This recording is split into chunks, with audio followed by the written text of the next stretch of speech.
Hi guys, and welcome to the CPFC podcast with me, your host, Alfonso Greenbrook. Today in pod 5, I'll be looking over the result over West Brom and we'll be discussing the match, player rankings, my man of the match, as well as hearing from Pardew and what he had to say after the game. So let's begin.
A second half comeback by Palace fell just short as they were edged out by the odd goal in 5 at the Hawthorns. A poor first half from the visitors saw Albion take a 3-0 lead into half-time thanks to strikes from Craig Gardner, Dawson and Saido Berahino, but Connor Wickham pulled them back 3 minutes after the restart before rifling home his second 10 minutes from time. Despite that though, the Eagles couldn't conjure up an equaliser and their search for a league win stretched to 10 games as Tony Pulis' side held the 3 points. The game's opening goal took just 11 minutes to arrive. Berahino picked up the ball on halfway and burst forward, slipping to Salomon Rondon, and Venezuelan powered a shot towards a goal but was saved by an outstretched leg of Wayne Hennessey, but the rebound landed on the plate for Gardner to drill home and put his side ahead. And 8 minutes after, they doubled it with a simple set piece. After winning a free kick on the edge of the area, the goal scorer turned provider as Gardner whipped into the box for Dawson to slam a header into the corner of the net. Incredibly, with their third attempt of the game, Albion scored their third goal on the half an hour mark with a well-worked move. A long ball by Gareth McAuley was held up well by Rondon, who edged it to Stefan Sessington, and he put in a terrific cross into the box, which Berahino dispatched first time past Hennessey and gave the Eagles a mountain to climb. It took Palace 38 minutes to carve out their first opportunity when Martin Kelly got down the right and centred for Jordan Much inside the area, but he couldn't keep the header on target. But his first half stoppage time, only the woodwork spared Palace further embarrassment when Gardner saw a low-drilled free kick clip the heel of Joe Ward and hit the base of the post, but Much then saw a goal-bound effort cleared away by Olsson. who was guarding his line. But 3 minutes after the restart, Palace found a lifeline. A cleared header by Damien Delaney looped over everyone, and Ossingong hesitated, thinking that Ben Foster would clear it out of danger, but Connor Wickham nipped to the ball to loft over the keeper and strike it home to reduce the deficit. Pardew's men then saw a strong penalty appeal waved away when Scott Dan looked to be pushed in the back, as well as Joe Ledley, but Macaulay at the corner. But a quick counter-attack allowed Berahino to cut inside Kelly and bent the ball towards the top corner. However, once again, the frame of the goal came to the visitors' rescue as the attempt struck the bar. Sessegnon then saw a low shot on the turn saved by Hennessey before Palace had another appeal for a spot kick, denied by Jonathan Moss when Yannick Bolasie was blocked in the area by Darren Fletcher. But 10 minutes to go, it was game on once again, when Much clipped a free kick into the area, which was contested by Dan, and the ball fell to the feet of Wickham, who hammered it left-footed into the top corner of Foster's goal, to give his side a snip of a point. Dan then saw a header cleared off the line by Gardner 2 minutes later, and Ward saw a 25-yard volley fly over, but it was too little too late for the Eagles, as the hosts edged over the line to claim the win. Now to move on for the player rankings, courtesy this week of the 5-year plan. You can find them on Twitter at FYPFanseye, and obviously give them a follow. So Hennessey, a 5, footwork at fault for his first goal, but appeared to come for crosses more frequently, only fumbling one. Time for Speroni. So obviously that is their opinion from the editor of the 5-year plan. But I think Speroni does need a chance, whether it will be in the Cup against Reading or whether it will be towards the end of the season, like Hennessey got the chance last season. But like it said there, he was, for every mistake he did make, in my opinion, he did make 2 fantastic saves, and obviously coming for crosses and things like that to keep the scoreline down. So not really a bad game from Hennessey, but obviously could have done better with a few of the goals. Then to move on to Ward, a 7. Wouldn't have been lower, but looked much better in the second half when Pardew switched him to his preferred right side involved. And obviously that is something that's, I think, that did help us quite a lot, because Ward was able to link up with Zaha and Bolasie better, obviously, as they were switching around. So I think that was a very good tactical change by Pardew. Obviously Ward, once again, a pretty solid performance by him, what you would expect from Ward, and obviously running down the left and right side, obviously, to get the ball forward on the counter. Martin Kelly, a 7, like Ward, played better in the second half, and obviously that's when they switched over frequently, then to deny Berahino from getting on the end of crosses. Obviously Martin Kelly defending very well, keeping up his good reputation at the minute following his brilliant goal he did score against Tottenham.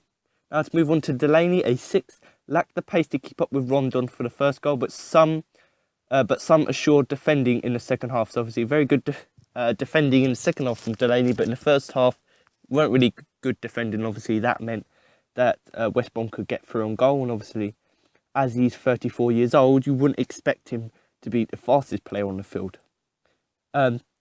Scott Dan, a 6, arguably should have done better with West Brom's third goal, but like the rest of the team, he was much better second half, and obviously that is the main case for every team. I think as soon as he brought on the sub, who I'll go on to explain about later, the whole game changed, and it was a completely different setup team. And obviously Scott Dan was obviously one of the key players who did actually change his performance around in the second half.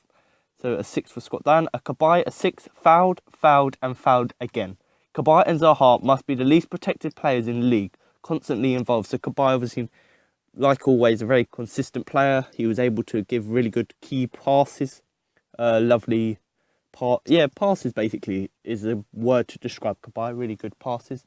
But like it said there, he was the most fouled player in that game. And I believe 3 or 4 players fouled him. Very bad fouls, and only 1 or 2 other players got booked for it. So not really what we would want. But in the end, we did at least get some bookings. But really, there should be more bookings. But obviously, Cabaye doing quite well, but then was substituted off. Much, a 7, all over the pitch, always tracking back. He worked his socks off in the middle of the park and set up Bolasie for the denied penalty. And obviously Much had the game of his life. It's actually one of the best games I've ever seen Much playing. He was really quick, he was really fast, his set pieces were fantastic. His passes were, everything really about him was really good in this game. And obviously he did have a few shots on goal. Obviously, some went quite wide, some deflected. So, to be honest, I think Much is an improving player. Done really well, and obviously he did set up Balassi for the denied penalty. So, obviously linking up really well with Balassi, who came in, one of the substitutes. I've given it away there, but he came in, and instead of Much playing on the left or the right, as they kept switching, Balassi played there, and Much played a much more central role, which was actually, I think, a key to our success in the second half. Ledley, a 6, didn't do much wrong, but didn't do much at all, was replaced by Jednak late on, which highlighted Ledley's passing ability. So Ledley didn't really do much, but he was there to make the numbers. Didn't really make any mistakes, but didn't do much at all. A good performance all round for Ledley. Adebayor, a 5, which was actually quite a bad performance from him. Well off the pace, was rightly snubbed off at half-time. Needs games. So obviously he needs a few more games just to get back into it. But obviously having scored the goal against Watford, his morale should be much higher now. Now, Zaha, working hard, tracking back, constantly a menace going forward. Not vintage, but another good, if sometimes frustrating performance. And obviously Zaha had a really good game as well. Wasn't really able to get forward as much as players doubled up on him. But as Balassi came on, they sort of went to concentrate more on Balassi, so there was much more space for Zaha. And once again, he did actually perform better in the second half and was able to get forward more because they weren't doubling up on him much more. So Zaha a 7. Now Wickham, I think this rating is mainly based on the second half, because in the first half, like Adebayor, he was probably a 5. Didn't really do much, didn't see the ball. But Wickham an 8. Very quiet in the first half, which I said. Looked a different player after Balassi came on. His second goal was possibly our goal of the season. Obviously, Wickham's goal was fantastic. And you can look on my Twitter and my Instagram, which will be in the description below. Have a look on there. Do a link on it, the video, and you can watch his goal. It was absolutely fantastic. Left-footed into the top right-hand corner. Very good goal.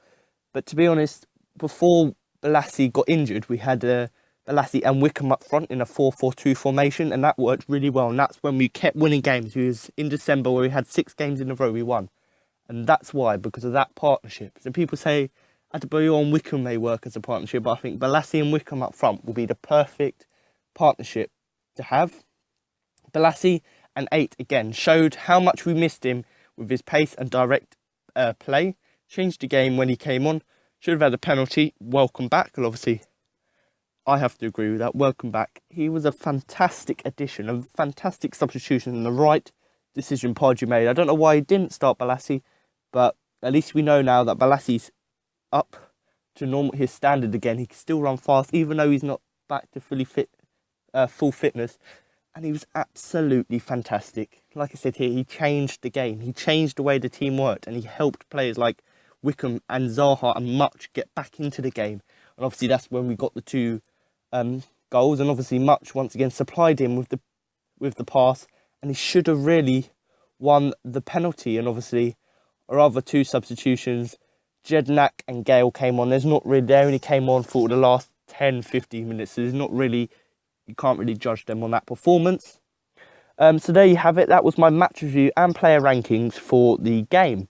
Now for my man of the match. So this week I had a few people for man of the match. I had obviously Balassi, the super sub. I had Wickham as well. Brilliant game. And the only reason I give it to Wickham, or would consider Wickham, is because of his goals. If it was based on his performance, I wouldn't really give it to him. Whereas Balassi is based on his performance. And the other one is Jordan Much. Jordan Much had the best game of his career for Palace. Fantastic game, fantastic runner, fantastic passer. His set pieces were fantastic. So I've got my 3 man there, and you can put in the description below if you disagree with me, or you've got anyone else who you think should, have the man of the match. But for me, I think Much has to win it, because Much was absolutely fantastic. He was one of possibly our best player in the game, basically. And even though we played bad in the first half he was our best player. And obviously second half, Balassi and Wickham probably our better players. But first half, Much, even though we were bad, Much was our best player. And obviously he was really good defensively as well as attacking. And just once again, his passing was absolutely superb. So I'm just going to give my man of the match to Jordan Much. So there you have it. That was my podcast review. Now we're going to listen to what Pardew had to say after the game. We knew what was coming in terms of it was a big game for West Brom. You know, you probably looked at their fixture list and they knew that to win this. So we knew they were going to come out in the blocks, and we just didn't deal with it. Front two were ineffective. West Brom's top two caused us all sorts of problems, and they just overpowered us in that period. The goals just went in quickly, and I think it knocked us sideways a little bit, especially after our result at Tottenham, where we defended so well. Luckily, half time come, and it gave us a chance to get ourselves together a little bit defensively and get a balance to the team. And Balassi was a massive bonus for us that he's played 45 minutes today, because you can only got to look at us to know that that is how we had our success, with him up on the left, Wilf up on the right. And the 2 goals for Connor were a bit of a bonus second half. But it was a strange game, because at 3-1 we should have had a penalty, and that penalty would have come at a crucial time for us. The charge in the back of Scott Dan, I mean, he's a penalty all day long. How he's not seen that, it bemuses me, if I'm honest. What about the one on Balassi? Do you think that should be a penalty as well? Well, it is a penalty because he's let it run across him and the guys just took him down. You could argue, okay, there was another defender there and he might not have got possession, but that's beside the point. But the other one was earlier and would have been much more important to us. And I've been in that situation before when I was 4-0 down at Arsenal and we come back to 4-4. It kind of gave me that memory that we might have got something and cleared off the line at the end. Just shows that we never give in, but the bottom line is we must start games faster and more determined than we did this particular game. Having not seen a lot of you, Alan, it seems inexplicable to have gone from the side that won at Stoke and was 6 to the run you've had. Correct. Just because of Balassi, or are there other factors? Well, we lost Balassi and Connor Wickham. We lost our whole offensive line for about 4 weeks, and that was crucial for us in the league. They have come back to us slowly. Obviously, Balassi played 45 today. Gailey's got on the pitch. Sacco is in the background, and you know, we've kind of trying not to rush them back, but the more I look at it, the more I want to rush them back in, as you'd imagine.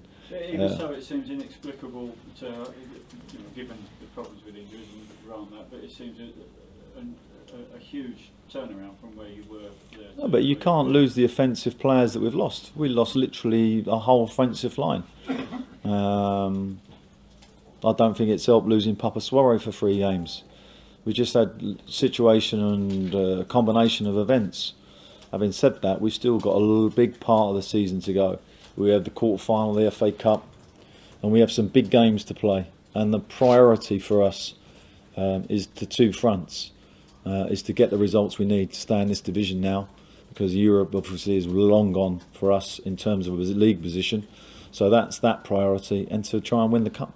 How much of a confidence boost for Connor Wickham to take his goals in the way he did? Yeah, they were good goals. The first one was more difficult than perhaps it seemed, and the second one was a great hit. And he suddenly looked a threat. And you know, this is a guy who's still only a young player, and he needs to learn from that first half. The second half was a great reaction, and I was pleased to see that. The suggestion that he might have made a gesture to the Palace fans. Do you know anything about that, or do you think that was just his delighted score? No, I just think it was just like, I don't think there was any gesture there at all. It's just relief probably that he scored a goal from open play, because his only goal has been a penalty up until now. Can you see? It's good for us that he's got 2 goals today. That's probably something we can take away. Balassi's performance second half and the team's performance second half, and that's all we've got. We really kind of have to say that the first half just was not good enough, and we have to accept that and deal with it and make sure it doesn't happen again. Do you think? Half-time, sorry, what was the reason for that? Well, it was just the front 2 just wasn't being effective. I could have took either of them off, really. Connor could have gone at half-time, but you know, in the back of my mind, Adebayor, I still think it's going to be important to us. So we were going Tuesday night. I knew he wasn't going to be able to do 90 minutes here and be involved Tuesday. So protect him a little bit, and we go to the next game with Addy. He's missed a lot of football, and he found out today that you know, the pace and the electricity and the aggression here caught him out a little bit, but he'll learn from it. Do you think that turning this around is just a question of getting those frontline players back and fully fit and capable of playing 90 90 minutes? Or is there anything else that you can do? No, I think if I was the defender in our team, and I said it to them prior to this game, they must feel we've had to force the game a little bit at times because of the offensive problems we've had. We don't need to now. We can play our normal game and defend, and that's what we'll do going forward. And I think it's very, very important that we get back to what we're about. And we, as I say, every game now, as long as we don't lose anybody else, we're going to get stronger, and that's going to be important. The most important game, 10 games, are the last 10. That's my experience as a manager, and we need to get them right. Okay, Mondays and As an added bonus for getting me to 200 views on my last video, I'm going to give you the interview with Connor Wickham after the game. Connor, a strong second half of the team. What's the difference? I think the first half we were all over the place. You know, we didn't start anywhere near our best or anywhere near what we should have done. And you know, in this league you get punished, and we got punished for sure. And in the second half, you know, we got a kick up the backside, and we went out and performed a lot better. It still wasn't our best, but you know, we managed to get ourselves back in the game to a degree, and we just couldn't get that final goal. Good to be back on the score sheet? Yeah, I've waited a long time. You know, I've just thought recently the gaffers pulled me to one side and said shoot and relax, and your goals will come, and tonight they have, and hopefully I can use it as a springboard for the rest of the season. A brilliant second goal. Did you know it was in as soon as you hit it? As soon as I hit it, yeah. It was one I caught so sweetly, and as soon as it left my foot I knew straight away it's been in. And finally, Sunderland games straight away now. How important is it just to pick yourselves up? Yeah, it's massive. It's going to be it's an opportunity for us to, you know, to start getting our Premier League form back, and you know, we're going to review the game, and we'll take it into the game coming up, and hopefully we'll take 3 points. Thank you. So there, now you've heard what Pardew and Connor Wickham had to say. That concludes my match review of Crystal Palace versus West Brom, or West Brom versus Crystal Palace if you want to be pedantic. But make sure to come back next week for my pre and post match review of Crystal Palace versus Sunderland. So thanks for watching, and remember to up the Palace.